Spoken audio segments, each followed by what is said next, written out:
Right. In this training module, you'll be learning about the different brake types found in a typical U.S. freight locomotive.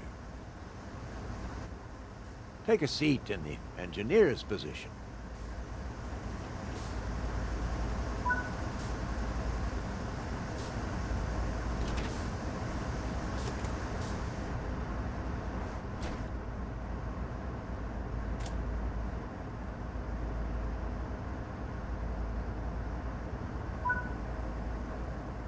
Now you'll go through the steps needed to take over this locomotive.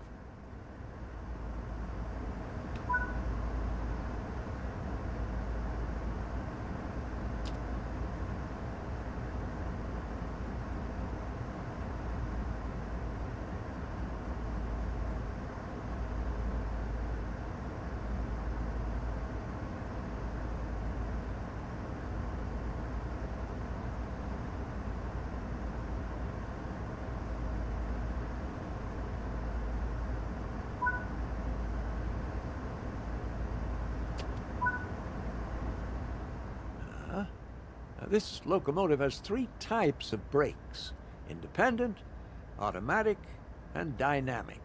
And the operation of them can be counterintuitive until you get the hang of how they work. The independent brake applies brakes on just the locomotives and should be used when running a light loco or performing hill starts. They respond very quickly, but won't be of great use when you've got a long, heavy train behind you.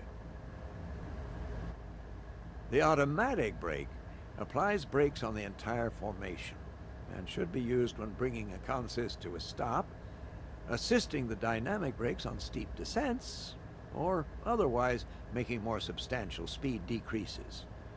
These brakes are slow to respond, and you can't partially release them. So if you want a bit less braking, you have to release them entirely, wait for the system to repressurize, and then you can reapply. The dynamic brake uses the locomotive's traction motors to slow the train down. These can be very effective at controlling your speed on descents, and are mostly effective between around 10 and 30 miles per hour. Either side of that, you're going to need one of the other brake systems. There are several gauges used to describe what is happening in the brake system of this locomotive, and they're common to a wide range of locomotives. The brake cylinder, or BC gauge, tells you the amount of pressure going directly onto the wheels. Now, this is ultimately how much braking effort is stopping your train. If it's zero, the train is not applying any brakes. The independent brake lever directly controls this, but be aware that this is only reporting the state of the brake cylinder on your own locomotive, and not the rest of the train. Apply the independent brake now to full, and notice that the BC gauge rapidly changes to reflect that.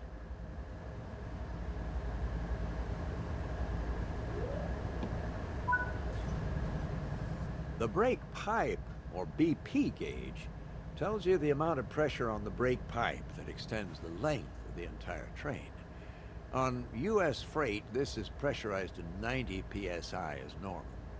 The brake pipe serves two functions.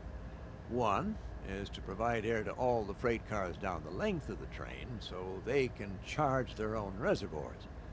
The other is that its pressure controls what the other vehicles do with their brakes.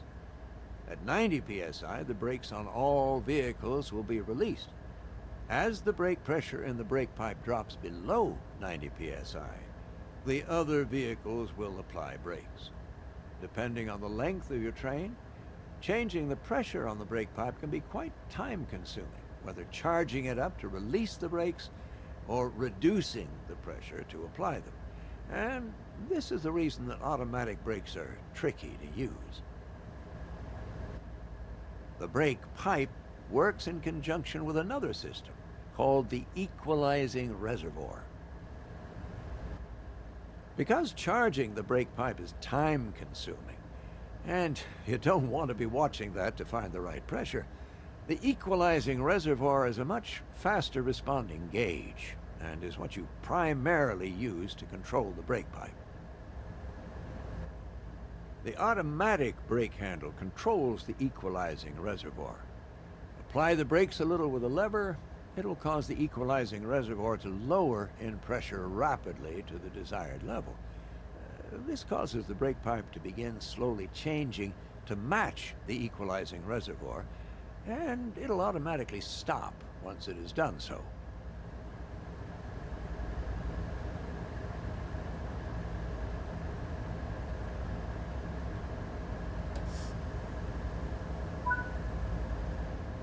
Release the automatic brake, and you will see the equalizing reservoir rapidly rise back to 90 psi. At this point, the final reservoir will come into action, the main reservoir, shown as MR on the HUD. This is a high-pressure reservoir which is used to feed air pressure back into the brake pipe to make it go up again. You'll see the brake pipe begin to climb, the main reservoir begin to drop, and periodically the compressor will start up to put more air back into the main reservoir until the brake pipe finally matches the equalizing reservoir again.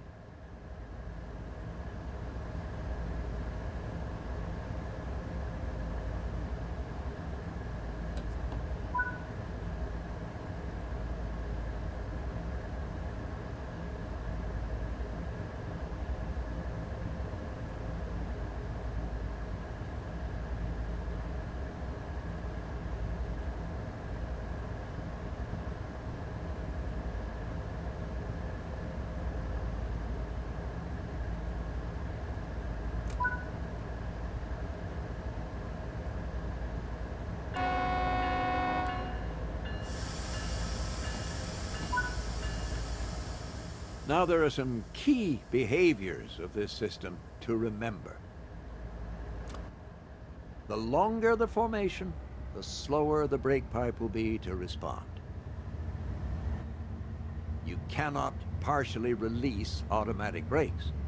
If you are braking too much, you may need to fully release the brakes, allow the brake pipe to get back to 90 psi again, and then you can reapply them. This should be carefully considered, however, as you will have no air brakes during this time. Bring the train to a stop in the indicated position using the automatic brake.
Well, that concludes this training module.